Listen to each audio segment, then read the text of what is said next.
परिवारजनों के बीच में। लेकिन वो परिवारजन टस से मस नहीं हुए और उन्होंने सीबीआई की मांग पुरजोर तरीके से उठाई। अब सवाल हमारे सामने यह था कि न्याय की लड़ाई में, इस न्याय के धर्म युद्ध में सीबीआई जांच भेजने का क्या क्या तरीके हो सकते हैं। दो ऑप्शन थे, राजस्थान के मुख्यमंत्री और दूसरा न्यायपालिका। तो जो हमारे सहयोगी थे, चाहे वो राजगढ़ के सहयोगी रहे हों, चाहे रायसिंह नगर के सहयोगी रहे हों, चाहे बीकानेर के रहे हों, चाहे राजस्थान भर के रहे हों, चाहे कोई वकील हों, चाहे कोई अन्य लोग हों, चाहे पुलिसकर्मी हों, उनकी एक सूची तैयार की गई। दो टुकड़े किए गए कि न्यायपालिका एक ऑप्शन है और इस न्यायपालिका के लिए आप सभी जो रिटायर्ड जस्टिस हैं, हाई कोर्ट में रहे हैं, या जो लोग इस मामले को जानते हैं, तो एक टीम बनाकर उधर काम करना शुरू किया। और फिर जो विष्णु जी की सारी जो चीजें सामने आई और उससे न्याय की एक यात्रा शुरू हुई। तो न्यायपालिका का काम दूसरा था। पहला काम था राजस्थान के मुख्यमंत्री को निवेदन करना हाथ जोड़कर के, साहब परिवार और समाज, समाज यानी यहां एक जाति की बात नहीं चल, समाज, पूरी सोसाइटी, पूरे राजस्थान के नागरिक वो चाहते हैं कि इस मामले में सीबीआई जांच कराइए। हाथ जोड़े गए, बार बार हाथ जोड़े जनता ने, आपने। हाथ जोड़ने के बावजूद भी चूंकि उस पूरे मामले में खादी और खाकी जुड़े हुए थे, सीबीआई जांच के लिए कोई हां नहीं हुई। तो फिर हमने निवेदन किया कि राजस्थान से हमने जिनको वोट देकर जिताया है उनको हाथ जोड़कर कहा कि साहब आप मुख्यमंत्री श्री अशोक गहलोत को पत्र लिखिए सीबीआई जांच के लिए। कहिए मत, मुंह से मत बोलिए, पत्र लिखिए। तो हमारे निवेदन पर कुछ लोग, जिनको जैसे बीजेपी के लोग थे तो उनको पॉलिटिकली फायदा मिलने वाला था इस मामले में, उन्होंने पत्र लिखे। और एक बात बीच में दोहरा देता हूं, अगर आज बीजेपी की सरकार होती ना, तो बीजेपी के एमएलए कांग्रेस की तरह है, विश्वेंद्र सिंह जैसे लोगों को छोड़ दीजिए, उनके जैसे सम्मानी लोगों को छोड़ दीजिए, उनके जैसे दबंग लोगों को छोड़ दीजिए, तो बीजेपी का भी कोई एमएलए पत्र नहीं लिख रहा होता और कांग्रेस के एमएलए लिख रहे होते। तो कुछ 10-20 एमएलए के पत्र आ गए।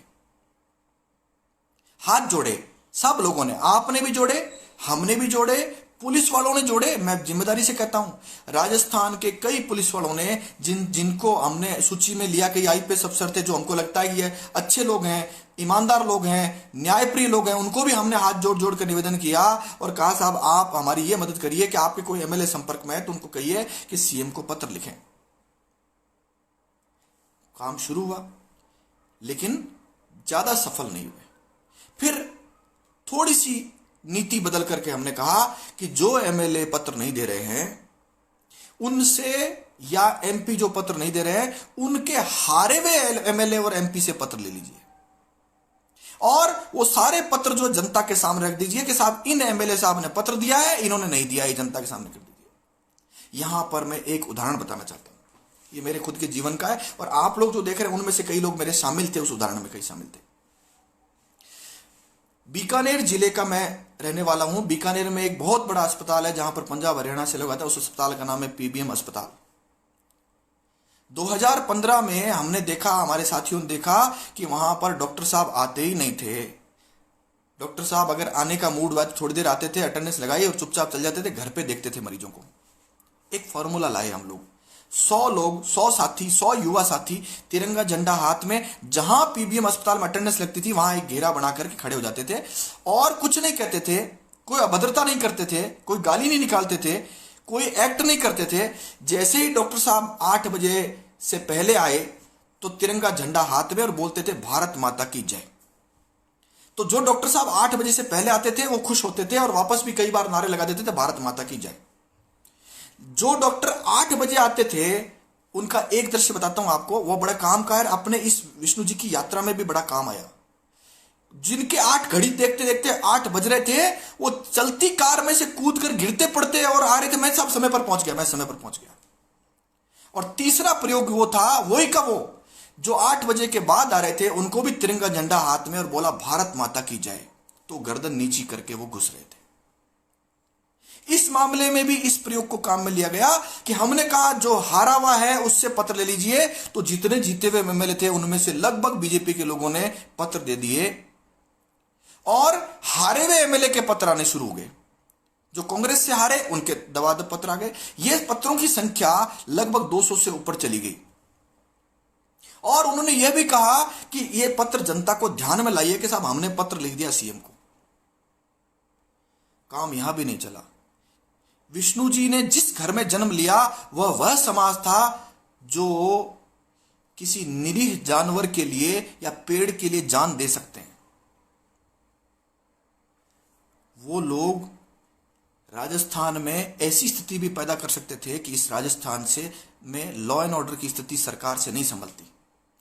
लेकिन उस समाज के और कुछ समाज के अन्य प्रबुद्ध वर्ग जो था, उन्होंने उनको इस काम से, गलत काम से दूर रखा। फिर दृश्य आया एक और कि राजस्थान में एक व्यक्ति इस पूरे काम में जुड़े, जी जान से जुटे। उनका नाम है श्री हनुमान बेनीवाल। और जैसे ही श्री हनुमान बेनीवाल इस पूरे रोल में आए तो उनकी आरएलपी पार्टी और उनसे जुड़े हुए बहुत सारे विद्वान लोग, मैं तो पहली बार उनके संपर्क में आया हूं, ऐसे जबरदस्त बुद्धि वाले लोग, ऐसे जबरदस्त एनर्जी वाले लोग, और उन्होंने कहा कि विष्णु जी को न्याय मिलना चाहिए। क्या किया? देखिए, मैं थोड़ा सा टेक्निकली कम जानता हूं, तो उनमें उस जो युवा टीम थी उसमें सोशल मीडिया तक, ट्विटर पर, फेसबुक पर जनता तक पहुंचाने का जो जबरदस्त आइडियाज उनके पास थे, वो आइडियाज मैं आपके सामने आज कह रहा हूं लाइव। उन्होंने उस जबरदस्त आइडियाज को काम में लिया और लेकर के जो विष्णु जी घर घर में पहुंचे, उनको उन आइडियाज से घर के प्रत्येक सदस्य तक पहुंचा दिया उन्होंने।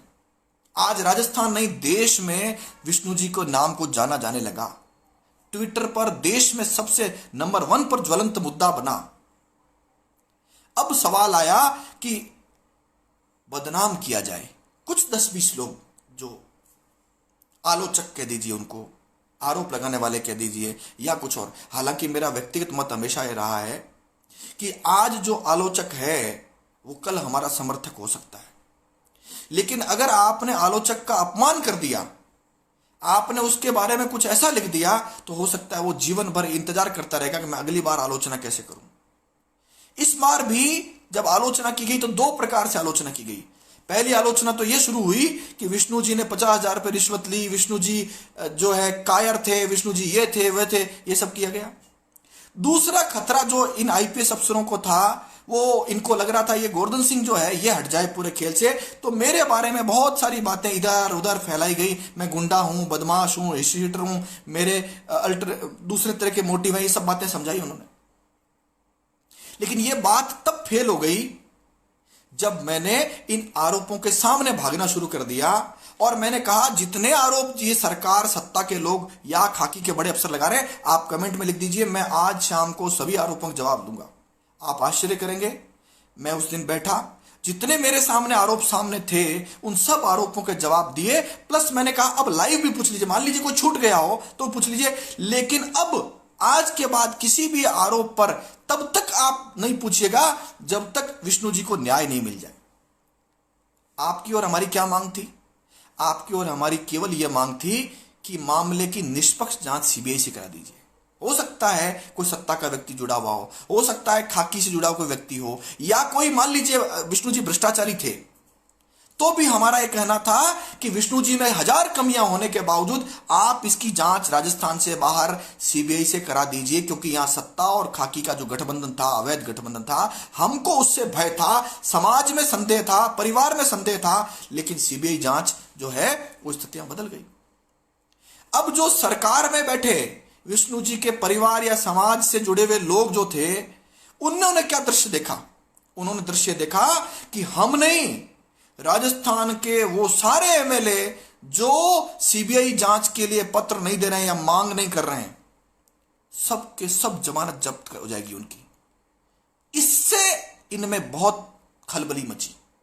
मैं आपको बहुत जिम्मेदारी से कहता हूं, बहुत जिम्मेदारी से कह रहा हूं कि कांग्रेस के अनगिनत लोगों ने मुख्यमंत्री को अप्रोच किया, मैंने भी कई मंत्रियों को अप्रोच किया कि साहब आप पत्र दे दीजिए, यह आपके भले की बात है, समाज की बात है, यहां ईमानदारी वर्सेज बेईमानी की लड़ाई चल रही है और जनता 99% जो जनता है वो ईमानदारी के साथ खड़ी है।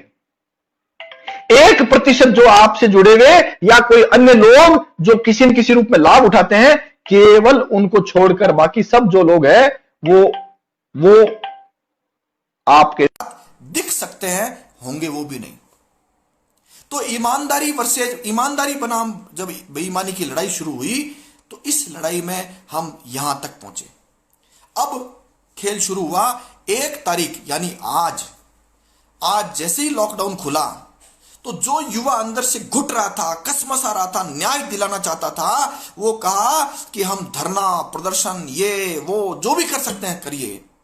समझ पकड़ने के बाद मेरे मन में हमेशा रहा कि कोई भी सरकार की संपत्ति यानी हमारी संपत्ति, हमारे टैक्स के पैसे की संपत्ति, इसका नुकसान नहीं होने देना है। तो इसका क्या तरीका हो सकता है, वो सारे तरीके हमको अपनाने। 3 दिन पहले रात को, देर रात्रि को मेरी श्री हनुमान बेनीवाल साहब से बात हुई। हालांकि आरोप तो मेरे पर लगाते हैं कि राजेंद्र राठौड़ साहब मेरे से करा रहे हैं, जबकि मैंने इसका आरोप का जवाब दे दिया कि पिछले 1 महीने से ना तो मेरी बात हुई, और राजगढ़ में भी मैं दूसरे काम लगा हुआ था। मैं एविडेंस जुटा रहा था, लोगों से मिल रहा था, रिकॉर्डिंग ले रहा था, चैट ले रहा था, ताकि वो सब चीजें एफआईआर में डाली जा सके। वो दुर्भाग्य से वो नहीं आ पाई, वो एक अलग बात है। तो हनुमान बेनीवाल साहब से जब मेरी बात हुई, तो उन्होंने जो शब्द कहे मैं आपके सामने कह रहा हूं, इसमें वो जानते हैं, हनुमान साहब से उनसे पूछ लीजिएगा। उन्होंने मुझे कहा कि मैंने अनेक जगहों पर कहा है, इनके मंत्रियों को कहा है, विषय है इस व्यक्ति को न्याय दिलाना। आपको लगता है कि इसका श्रेय कहीं गलत जगह जा रहा है, आप इसका श्रेय सरकार के लोगों को दे दीजिए। आप कोई इन्हीं को बिठा करके उनको उठाने के बहाने आप इनको दे दीजिए, लेकिन सीबीआई जांच दे दीजिए, ये उन्होंने मुझे कहा। काफी देर बात हुई हमारी दोनों की। इसके अलावा बीजेपी के जो बहुत सारे लोग थे जो पत्र नहीं दे रहे थे, वह भी दौड़ दौड़ कर सबने पत्र दिया। हालांकि कुछ जो बड़े महानुभाव थे, बीजेपी के बहुत ताकतवर लोग थे, उन्होंने अभी तक भी पत्र नहीं दिया है। इस लोकतांत्रिक व्यवस्था में संभवतः उनका विश्वास नहीं रहा होगा।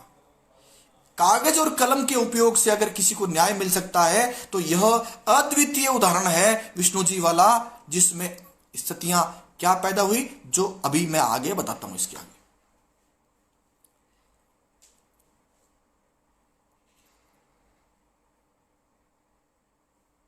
जब विष्णु जी ने जिस समाज में जन्म लिया है, उसके अलावा जनता जाग कर खड़ी हुई। मुझे यह पता लगा कि राजगढ़ में तो उनसे जुड़े हुए लोग अथवा उनके समाज के लोग, उनकी जाति के लोग कोई है ही नहीं, और या इक्का दुक्का ही है। कौन खड़े थे वो लोग जिन्होंने मुकदमा लिया? 200 लोगों के खिलाफ मुकदमा दर्ज हुआ। मैं भी वहां खड़ा था, वहां पर बहुत सारे और लोग भी खड़े थे वहां पर, कि उन्होंने मुकदमा लिया जो उनकी जाति के नहीं थे। वो ईमानदारी की जाति के थे, उनकी जाति थी ईमानदारी। और एक जाति और थी, वो जाति थी बेईमानी। तो ईमानदारी जाति जो थी वो संख्या 99.99 थी, और बेईमानी की जाति थी 0.01। कैसे मुकाबला करते ये लोग? कर नहीं पाते, कर ही नहीं पाते। तो फिर तय हो गया था कि ईमानदारी बनाम बेईमानों की जब लड़ाई चल रही थी, तो जनता जब खड़ी हुई साथ आकर के, इसमें अनेकानेक लोगों का सहयोग रहा। मैं दोबारा बोल देता हूं, ना मुझे ट्विटर चलाना आता है, ये फेसबुक पर मेरे साथी यहां बैठा देते हैं तो मैं आपके सामने बात कर लेता हूं, मुझे वह भी ढंग से चलाना नहीं आता है। मेरी इसमें भूमिका केवल इतनी सी थी कि मैंने चैट उजागर की, ना मैंने एफआईआर लिख पाया मैं वहां पर, और ना ही मैं कुछ और अन्य कर पाया, ना मैं सड़क पर मैदान पर गया। ये आप लोगों ने किया। मैं आपको बहुत जिम्मेदारी से कहता हूं, ये सारे काम आपने किए। मैं फिर कह रहा हूं, इसमें केवल इतनी सी भूमिका थी कि जिन लोगों ने मेरे संपर्क किया उनको उचित स्थान कहां हो सकता था उस स्थान पर पहुंचाने का काम किया गया। अनगिनत लोगों जिन्होंने कहा कि इस पूरे मामले में हम सहयोग करना चाहते हैं, उनको हमने निवेदन किया। 100% लोगों को जो सहयोग के लिए कहा गया उन्होंने वो सहयोग किया। मैं इसमें विष्णु जी से जुड़े हुए कुछ गीत बने, कुछ कविताएं बनी, बहुत माहौल बनाया उन्होंने। इस ईमानदारी की लड़ाई को जीतने के लिए हजारों नहीं लाखों लोगों का योगदान था, लाखों लोगों का योगदान था। और उन लाखों लोगों के योगदान का परिणाम निकला कि आज जब प्रतिनिधिमंडल मुख्यमंत्री से मिलने गया तो मुख्यमंत्री का पक्ष सकारात्मक दिखा। उन्होंने कहा भी है बाहर आकर के कि साहब मुख्यमंत्री सकारात्मक दिखे। मुझे भी लग रहा है लोकतांत्रिक देश में रह रहे ना, तो इतना तो मौका हमारे प्रतिनिधियों को मिलना चाहिए, जनप्रतिनिधियों को, कि वो 2 दिन सोचकर इस पर निर्णय करके सीबीआई को भेजें। जनता ने विश्वास किया, आपने, मैंने, सबने विश्वास किया, और आज हम कंफर्ट भी है थोड़ा सा। अब पिछले दिनों में आप, हम सब जो है, हमको लग रहा था कि भाई अब न्याय को दिलाने के लिए लड़ाई बहुत तीव्र गति से, तेज गति से और बड़ी संख्या में हमको कैसे कैसे लड़नी है उसकी प्लानिंग कर रहे थे। लेकिन ये आपका कमाल था जिन्होंने दृश्य दिखाया कि अगर सीबीआई जांच नहीं हुई, मैं ऐसे बहुत सारे विधानसभा जानता हूं, मैं ऐसे बहुत सारे विधायकों को जानता हूं जो अगला चुनाव नहीं, पूरे जीवन में कोई चुनाव नहीं जीत पाते, कोई भी चुनाव नहीं जीत पाते। यह दृश्य किसने खड़ा किया? आपने खड़ा किया। यह दृश्य किसने खड़ा किया? श्री हनुमान बेनीवाल ने खड़ा किया। यह दृश्य किसने खड़ा किया?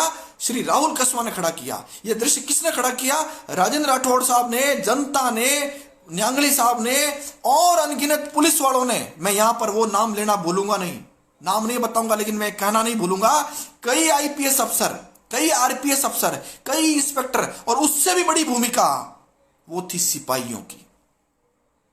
उन जब कभी इसकी पूरी कहानी कोर्ट में आएगी और उचित समय होगा, तब मैं बताऊंगा कि इस पूरे काम के हीरो थे हमारे सिपाही, पुलिस के सिपाही, 1 लाख सिपाही, वो इस पूरे काम के हीरो थे। आज अगर विष्णु जी को न्याय मिल रहा है तो उसमें अहम भूमिका जो है वो पुलिस के सिपाहियों की अहम भूमिका थी। अनगिनत लोगों तक बात को पहुंचाया, अनुशासन में, वर्दी में, मर्यादा में पहुंचाया, जनता तक बात पहुंचाने में उनकी भूमिका थी। और ये जो हमारे विधायक और एमपी थे उन तक बात पहुंचाने में उनकी भूमिका थी। आज जब प्रतिनिधिमंडल मुख्यमंत्री से मिला है और प्रतिनिधिमंडल सकारात्मक है, आशान्वित है, मैं भी आशान्वित हूं, मैं इस लोकतांत्रिक देश में रहता हूं, और कागज कलम के इस्तेमाल से जनता को सही बात बता करके अगर कोई विष्णु जी न्याय लेना चाहे, मुझे लगता है शायद ही कोई कह पाएगा। आप जितने लोगों ने समर्थन दिया, ट्विटर पर नंबर 1 पे गया देश का ज्वलंत मुद्दा, नंबर 1 पर, छोटी बात, जो जानते हैं उनको पता है बात को। 1.5 लाख लोगों ने फेसबुक पर कहा कि हमको सीबीआई जांच चाहिए। हजारों लोग, रायसिंह नगर नहीं, राजगढ़ नहीं, फलौदी नहीं, बीकानेर नहीं, जोधपुर नहीं, बाड़मेर नहीं, अनगिनत जगहों पर धरने पर बैठे और उन नेताओं में भय पैदा किया जो न्याय की यात्रा में बाधक बन रहे थे।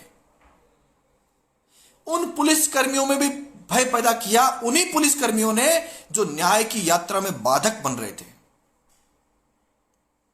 हमारी न्याय यात्रा आसानी से नहीं पहुंची, इसमें अनगिनत लोगों का योगदान है, अनगिनत लोगों का।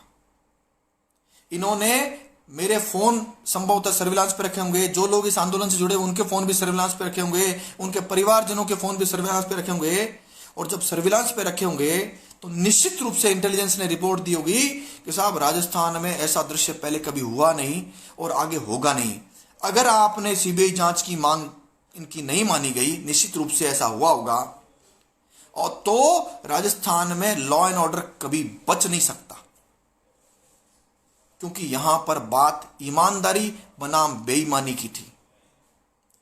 विष्णु जी पर जो भी आरोप लगाए जाते, जो नहीं लगाए गए, चुपके चुपके से बातें करी गई कुछ सत्ता के लोगों द्वारा।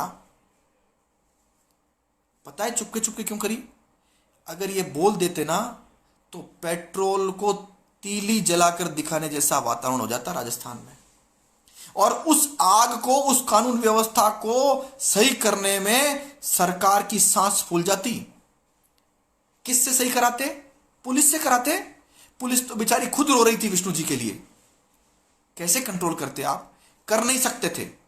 कंट्रोल करने के लिए या विष्णु जी के लिए न्याय मांगने वालों के लिए आपके पास थी वही पुलिस, वही वर्दी, वही डंडा जो खुद रो रहे थे। निश्चित रूप से इंटेलिजेंस ने बताया होगा कि साहब दृश्य बदल गया है।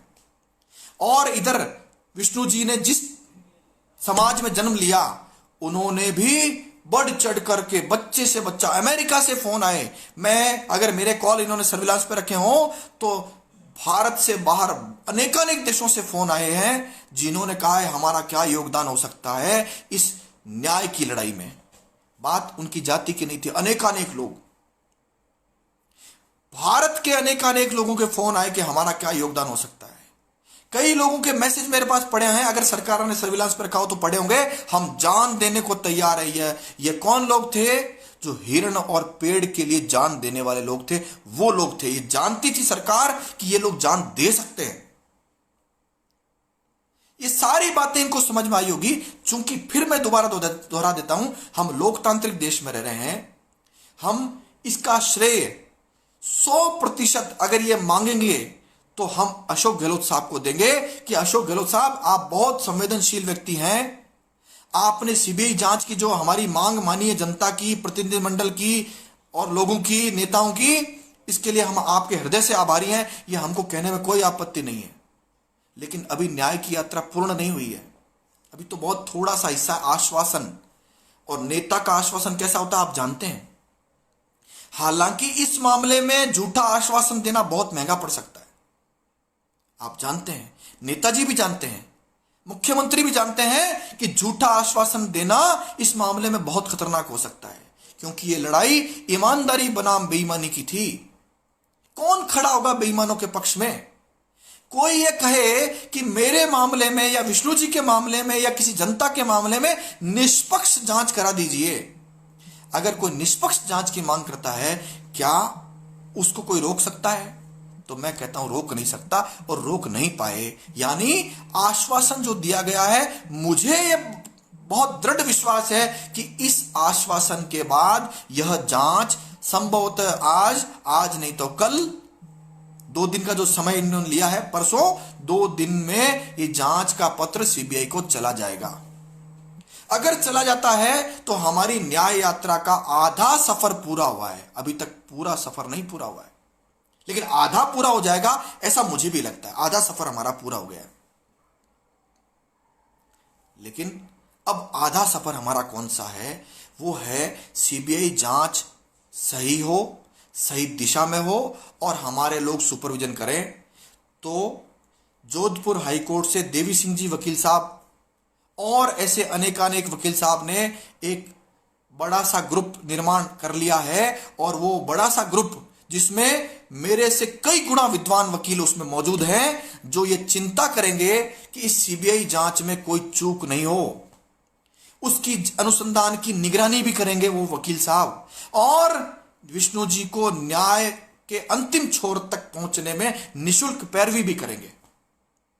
और उन वकीलों की जो टीम है उसमें राजगढ़ के लोग भी हैं, राय सिंह नगर के भी हैं, हनुमानगढ़ के भी हैं, गंगानगर के भी हैं, बीकानेर के भी हैं, जयपुर के भी हैं, जोधपुर के भी हैं, और राजस्थान के लगभग जिलों के लोग उनसे जुड़े हुए हैं, जो लोग ऑलरेडी इस पूरे मामले में जुड़ करके काम कर रहे थे।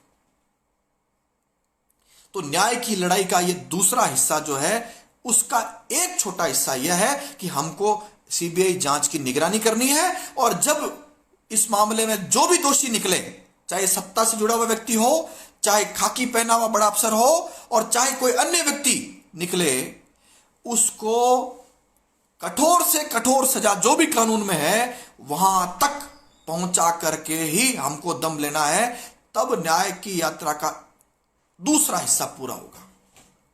और एक और तीसरा हिस्सा है, मैं आज आपके सामने उस तीसरे हिस्से की बात करने आया हूं। इस पूरी लड़ाई में जैसे जैसे ये हमले करते गए, सत्ता के लोग, पुलिस के लोग, आपने, जनता ने, विष्णु जी के परिवारजनों ने और हम सब लोगों ने मिलकर उन हमलों को हमारी ताकत बना लिया। करो भाई हमले, और करो हमले। इसी दौरान इन्होंने मेरे कोई मुकदमे भी रीओपन किए थे, हालांकि वो हाईकोर्ट का ऑर्डर थे, वो हो नहीं पाए, वो सब चीजें भी हुई, लेकिन जनता ने और हमने और परिवारजनों ने मिलकर के उसको ताकत बना लिया। जनता के मन में संदेह गहराता गया। 23 तारीख को विष्णु जी ने दुनिया छोड़ी। 24 तारीख जैसे ही आई तो लोगों को लगा कि कुछ गड़बड़ जरूर है, जो ये सीबीआई जांच को नहीं दे रहे। 25 तारीख आई, बहुत सारे लोगों को लगने लगा कुछ गड़बड़ जरूर है, ये सीबीआई को जांच इसलिए नहीं दे रहे। 26 तारीख आ गई, 27 तारीख आ गई, यहां तक लाखों लोगों को लगने लगा कि निश्चित रूप से कुछ गड़बड़ है, निश्चित रूप से सत्ता को कोई बड़ा नुकसान होने वाला है, इस कारण से सीबीआई को जांच नहीं जा रही है। तो सरकार के इस प्रकार के जो निर्णय थे, सभी सरकारें ऐसा करती है, मैं बात इनकी नहीं कर रहा हूं, आदरणीय अशोक गहलोत अकेले ऐसे नहीं थे। हालांकि ये पिछली सरकार के समय बोल रहे थे आनंद पाल सिंह के मामले में कि जब परिवार और समाज को संदेह हो तो सीबीआई को जांच दे देनी चाहिए। यहां परिवार को भी था, समाज को भी था और राजस्थान के हर नागरिक को भी था। सीबीआई जांच को देने में बहुत देर लगाई इन्होंने, हो सकता है अभी कल दे दें, लेकिन बहुत देर लगाई। जितना नुकसान इनका होना था हो लिया। फिर भी मैं कह रहा हूं, परिवार और आप और हम मिलकर के इसका श्रेय अशोक गहलोत साहब को दे देंगे। आप जल्दी से जल्दी पत्र सीबीआई को लिख दीजिए, साहब इसका अनुसंधान सीबीआई करे। तो अब तीसरा हिस्सा जो न्याय यात्रा का है वो अभी तक लंबित है, जिसके लिए मैं आपके सामने आया हूं। और अगर मेरी बात में दम हो तो मेरी बात को सब लोगों तक पहुंचाइएगा। विष्णु जी के बारे में मैं इसलिए नहीं कह रहा हूं क्योंकि मैं उनका मित्र हूं, मैं उनको आदर्श मानता हूं, इसलिए नहीं कह रहा हूं। विष्णु जी ऐसे ही थे इसलिए कह रहा हूं। आपको जानकर के दुख होगा कि उनके मकान का लोन नहीं चुका पाए। आपको जानकर दुख होगा कार का लोन भी उनका बाकी है। आपको जानकर दुख होगा कि कुछ उनके ऐसे मित्र हैं जिनसे उन्होंने कर्जा लिया था। मुझे ऐसी कुछ जानकारियां हैं जो वो कई कारणों से चुका नहीं पाए थे। आप और हम न्याय दिलाना चाहते हैं ना, तो न्याय की जो तीसरा हिस्सा है वो यह है कि आप और हम मिलकर, आप में कौन कौन, आप जनता, आप पुलिसकर्मी, मैं स्वयं और अन्य नेतागण, ये सारे लोग मिलकर के उस परिवार को वो दें, वो संबल देवें जिससे वो परिवार ये कहे कि हमारे पिताजी या मेरे पति या मेरे बेटे या मेरे भाई को न्याय मिला है। और न्याय कैसा मिला, उसने पूरे जीवन में जो पुलिस थानों का सौंदर्यकरण किया, सुंदर बनाया, जनता का भला किया, लेकिन वो अपने घर का लोन नहीं चुका पाए। क्या आपको लगता है कि हमारी न्याय की यात्रा केवल सीबीआई जांच से या दोषी व्यक्ति को जेल भेज देने से पूरी हो जाएगी? मुझे नहीं लगता है। मुझे नहीं लगता है कि यह न्याय यात्रा केवल इससे पूरी हो जाएगी। ये तीसरा हिस्सा वो यह है कि मैं उनका, जिसमें सैलरी जाती है उनकी, वो बैंक अकाउंट लेकर आया हूं। और उस बैंक अकाउंट में मेरा यह मानना है कि राजस्थान के 1.25 पुलिसकर्मी केवल 100 रुपया डाल दें, एक एक व्यक्ति 100 रुपया मात्र, एक दिन की तनख्वाह की जरूरत नहीं है, केवल 100 रुपया डाल देंगे तो यह इस यज्ञ में हमारी छोटी सी आहुति होगी। और उस बैंक अकाउंट में यदि आप और हम मिलकर के 100 रुपया डाल दें, मैं मात्र 100 रुपया, आप ज्यादा डाल सकते हैं, आपकी कैपेसिटी तो अलग बात है। हालांकि परिवार ने इस बात के लिए मना किया है, क्योंकि जैसे विष्णु जी वैसा उनका परिवार। पिताजी कहते हैं मैंने मेरे बेटे को ईमानदारी से काम करने के संस्कार दिए, अब मेरे पास बेटा नहीं है, मैं बेटा कहां से लाऊं। लेकिन आपका और हमारा जो ये ईमानदारी बनाम बेईमानों की जो लड़ाई थी, इसमें ये जो तीसरा हिस्सा न्याय यात्रा का है, वो इस तरह पूरा हो सकता है कि इस पूरे आंदोलन से आप पता कर लीजिए, राजस्थान में 7 करोड़ की आबादी है, 3.5 करोड़ लोगों तक विष्णु जी का नाम चला गया है। और आप में और मेरे में कोई भी ऐसा व्यक्ति नहीं होगा जो 100 रुपए का अंशदान या आहुति इस यज्ञ में नहीं कर सके। और अगर हमने, आपने और 1.25 पुलिसकर्मियों ने यह तय कर लिया कि हम मात्र 100 रुपए, या अपने आप की कैपेसिटी ज्यादा है तो वो, और हम तो कह रहे हैं कैपेसिटी नहीं है, 100 रुपए भी अगर हमने योगदान कर दिया तो वह योगदान इस परिवार को और विष्णु जी के पूरे जीवन की ईमानदारी के लिए हमारा एक लेश मात्र योगदान हो सकता है। मैं आपके सामने इस न्याय यात्रा का जो तीसरा हिस्सा है उसके लिए बहुत जिम्मेदारी से, बहुत करबद्ध प्रार्थना से, बहुत विनम्रता से निवेदन करूंगा कि मुझे देखने वाला प्रत्येक व्यक्ति, अपने से जुड़े हुए प्रत्येक व्यक्ति से जिसको लगता है ईमानदारी चाहिए, अन्यथा आप लोग ईमानदारी देखने के लिए तरस जाओगे। पुलिस में नहीं, कहीं पर भी आपको ईमानदार व्यक्ति नहीं मिलेगा। तो न्याय यात्रा का जो तीसरा हिस्सा है, मैं आपसे पुनः हाथ जोड़कर निवेदन करूंगा कि मेरी इस पोस्ट के तुरंत बाद उनके सैलरी अकाउंट जो है वो आपको मेरी फेसबुक पोस्ट के रूप में दिखेगा। आप ऑनलाइन उस खाते में 100 रुपए की मेरी हाथ जोड़ के विनती है, आप 100 रुपया से ज्यादा डाल सकते हैं, आपकी भलमानसता है, महानता है, लेकिन 100 रुपया मेरे कहने से आप जरूर डालिएगा।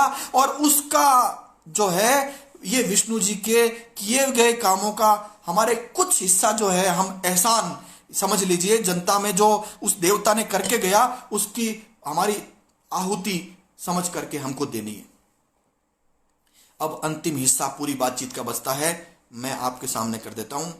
यदि राजस्थान के मुख्यमंत्री श्री अशोक गहलोत साहब संवेदनहीनता दिखाते हुए, हालांकि मुझे नहीं लगता वो दिखाएंगे, दिखाते हुए और कल या परसों हमको अंगूठा दिखा देवे कि साहब नहीं करते, जाइए क्या कर सकते हैं, हालांकि मुझे 1% भी नहीं लग रहा है, मैं आपको दोहरा देता हूं, मुझे 1% भी नहीं लग रहा है, तो आपके पास क्या नीति है जिससे इन राजस्थान सरकार, इनके मंत्री, इनके एमएलए जो निर्णय करने में सक्षम है, निर्णय कराने में सक्षम है, और हमारे राजस्थान के एमपी, यहां बहुत इंपॉर्टेंट बात है, ये एमपी भी कम नहीं है जो करा सकते हैं, हालांकि कई एमपीओ के पत्र हमारे पास नहीं है, पूर्व मुख्यमंत्री जो है उनका भी पत्र नहीं है, आज तक भी नहीं है पत्र, उनके पुत्र जो सांसद है उनका भी पत्र नहीं है हमारे पास। क्या राजस्थान के 25 एमपी और राज्यसभा सांसद मिलकर के केंद्र सरकार यानी प्रधानमंत्री नरेंद्र मोदी पर यह दबाव नहीं बना सकते कि वो खुद, केंद्र सरकार और सीबीआई खुद आगे आकर के हाई कोर्ट, सुप्रीम कोर्ट या अन्य कानूनी माध्यमों से इसको, मामले को सीबीआई जांच के लिए भेजे? केवल पत्र देने से, श्री गजेंद्र सिंह जी ने पत्र दे दिया, श्री राहुल कसवा जी ने पत्र दे दिया, श्री अर्जुन मेघवाल साहब ने पत्र दे दिया, श्री कैलाश चौधरी साहब ने पत्र दे दिया, पत्र देने से क्या उनकी भूमिका समाप्त होती है? तो हमारे पास यह व्यवस्था भी मौजूद है कि इन एमपी यानी सांसदों पर भी हम दबाव बनाएंगे कि वह लोग भी केंद्र सरकार और सीबीआई को जो भी कानूनी तरीका हो सकता है उस कानूनी तरीके से, या हाई कोर्ट, सुप्रीम कोर्ट के सामने पिटीशन लगा करके केंद्र सरकार इसको ले जाए या सीबीआई स्वयं ले जाए, यह भी काम किया जा सकता है।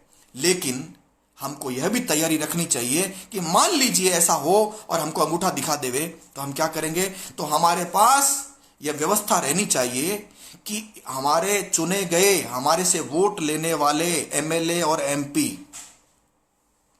दोबारा मुंह नहीं दिखा सके हमको, क्योंकि ऐसी लड़ाई राजस्थान में कभी हुई नहीं ईमानदारों और बेईमानों के बीच में, जिसमें राजस्थान की पूरी जनता खड़ी हो गई। मैं कई सारे अफसरों को जानता हूं, कई सारे जजों को जानता हूं जो कहते हैं जनता बेईमान है। मुझे बताइए, अगर जनता बेईमान होती तो विष्णु जी के लिए इतने लोग खड़े होते क्या?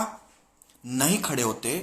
तो सरकार ऐसा नहीं करेगी, ऐसा मुझे पूर्ण विश्वास है। मुझे 1% भी नहीं लगता है कि सरकार ऐसी संवेदनहीनता दिखाएगी। आपके सामने कल संभवतः सीबीआई जांच का पत्र आने वाला है, लेकिन इस न्याय के हिस्से के 3 जो टुकड़े मैंने किए हैं, पहला, सीबीआई जांच शुरू हो जाए, हम आधी लड़ाई जीतेंगे। दूसरा हिस्सा कि उस लड़ाई को कानूनी तरीके से जीतकर जो दोषी है उसको कठोर से कठोर सजा मिले, ये दूसरा हिस्सा। तीसरा, इस यज्ञ में आहुति हमारी क्या है? उस ईमानदार व्यक्ति ने पूरे जीवन में देवता की तरह काम करके जो उसने समाज को दिया,